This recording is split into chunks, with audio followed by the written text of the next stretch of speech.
Welcome back to another enlightening episode of Sermon Pod Ministries, where we explore God's Word one chapter at a time. Today, we're examining Genesis chapter 13, which chronicles the separation of Abram and Lot, teaching us powerful lessons about faith, choices, and God's faithfulness through conflict.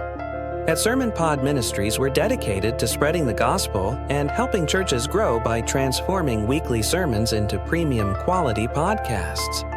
If your church is looking to expand its reach, visit sermonpod.com to learn more. You can support our mission by donating or purchasing our Bible verse apparel through our website. Now, let's delve into this pivotal chapter of Genesis and discover its timeless wisdom.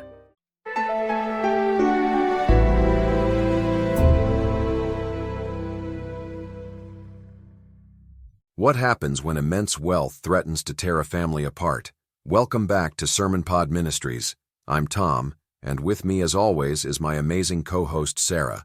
Today we're diving into Genesis chapter 13, where we witness a critical moment in Abram's journey that shapes the future of God's covenant people. Sarah, would you please outline the pivotal events in this fascinating chapter?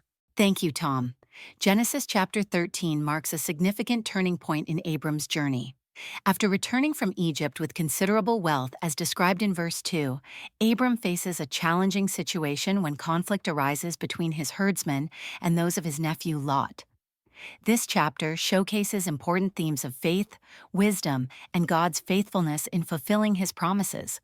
Sarah, I'm struck by how Genesis 13 verse 1 specifically mentions Abram's return to the Negev with his wife and all his possessions. What's significant about Abram's decision to return to this particular location, especially considering his previous experiences there? That's a profound observation, Tom.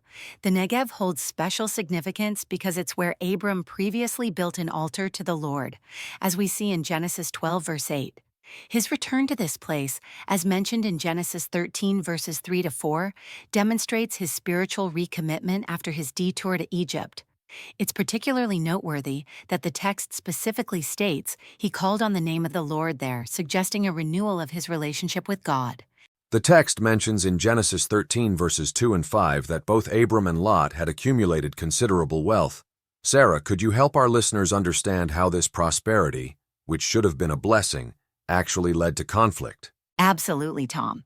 In Genesis 13 verses 6 to 7, we see that their combined wealth, particularly their livestock, created an unexpected problem. The land couldn't sustain both families together. This situation was further complicated by the presence of Canaanites and Perizzites in the region, adding pressure to the already strained resources. It's a poignant reminder that blessings, if not managed wisely, can become sources of conflict. Sarah, I'm particularly impressed by Abram's response to this conflict in Genesis 13 verses 8 to 9. As the elder and the one who received God's promise, he could have asserted his authority, yet he takes a different approach. What lessons can we draw from his leadership style? Abram's response reveals remarkable spiritual maturity, Tom.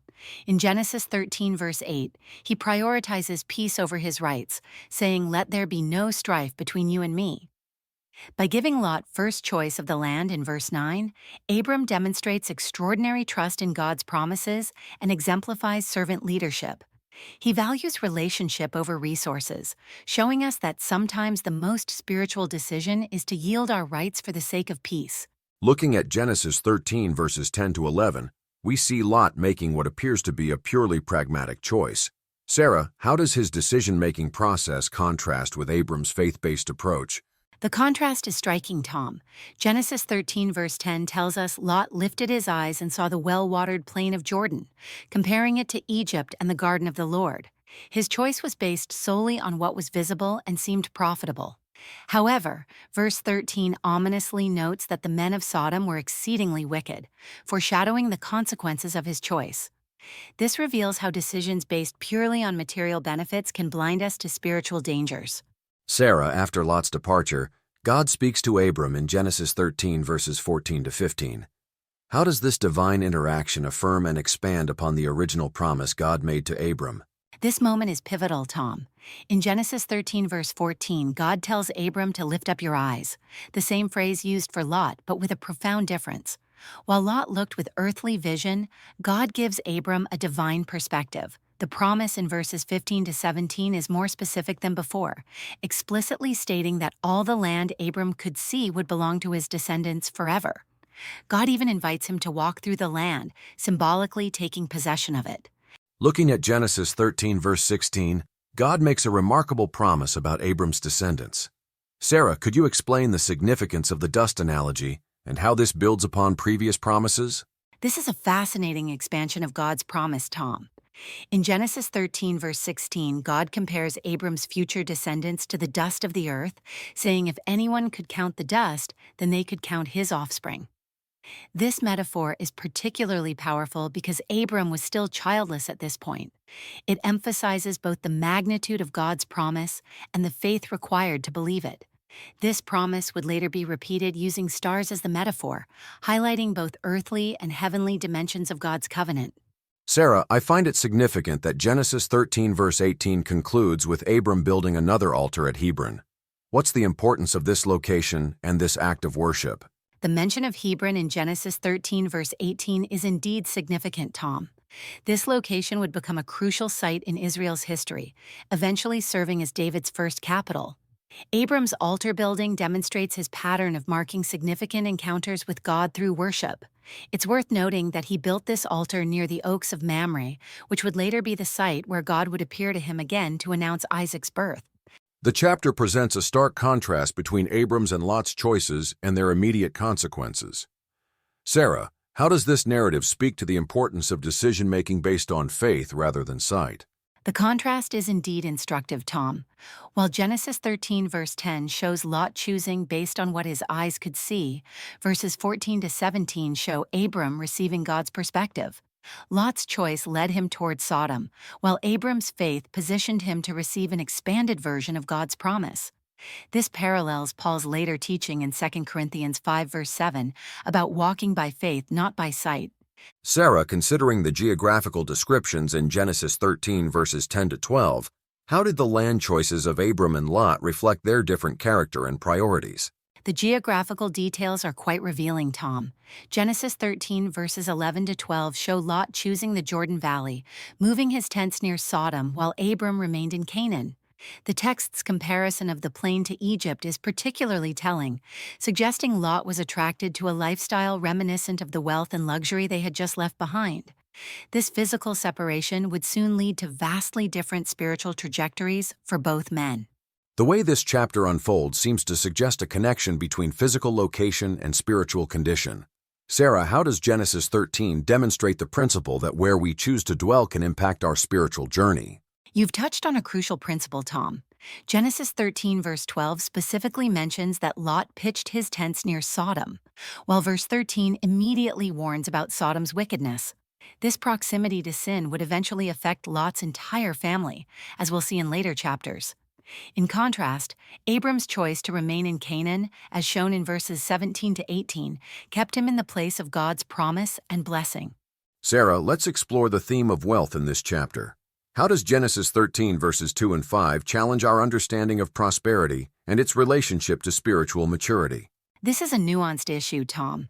Genesis 13 verse 2 explicitly states that Abram was very wealthy in livestock, silver, and gold, showing that prosperity itself isn't inherently wrong. However, verses 6 to 7 demonstrate that wealth can create complications and test our character. The key difference lies in how Abram and Lot handled their prosperity, one with generosity and faith, the other with self-interest.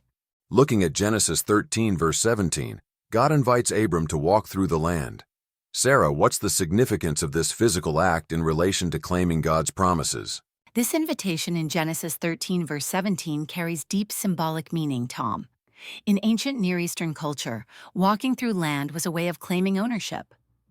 God's command to walk through the length and breadth of the land was both a physical act and a spiritual exercise in claiming his promises by faith. This walking would have helped Abram visualize and internalize God's promise, making it more tangible and real. Sarah, as we look at this chapter as a whole, what would you say are the key takeaways for our listeners today? The key lessons are profound, Tom. First, we see that maintaining peace sometimes requires giving up our rights, as Abram demonstrated in verse 8. Second, our choices should be guided by faith rather than mere appearance, as illustrated by the contrasting decisions of Abram and Lot.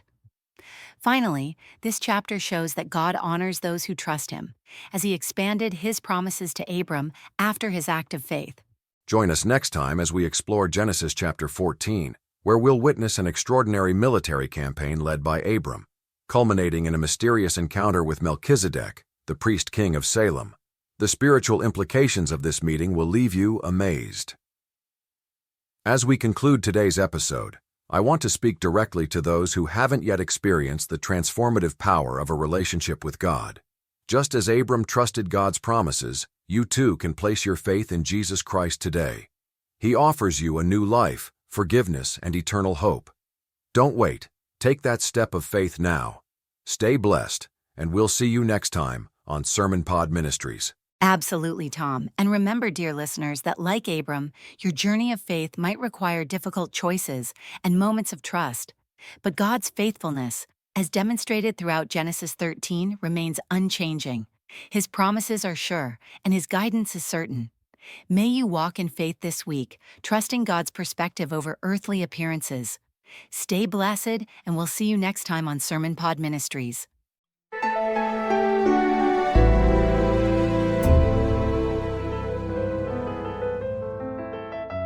What an incredible journey through Genesis chapter 13.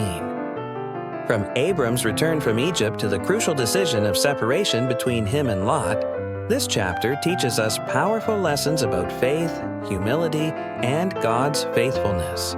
We've witnessed how Abram's trust in God's provision led him to offer Lot first choice of land, and how God renewed his covenant promises to Abram afterward. We hope today's episode has deepened your understanding of handling conflicts and trusting in God's perfect timing. But the journey doesn't end here. In our next episode, we'll dive into Genesis chapter 14, where we'll witness an extraordinary tale of warfare, rescue, and encounter a mysterious figure named Melchizedek. Join us as we explore how Abram becomes a warrior of faith and receives a blessing that echoes through the ages. You won't want to miss this action-packed episode.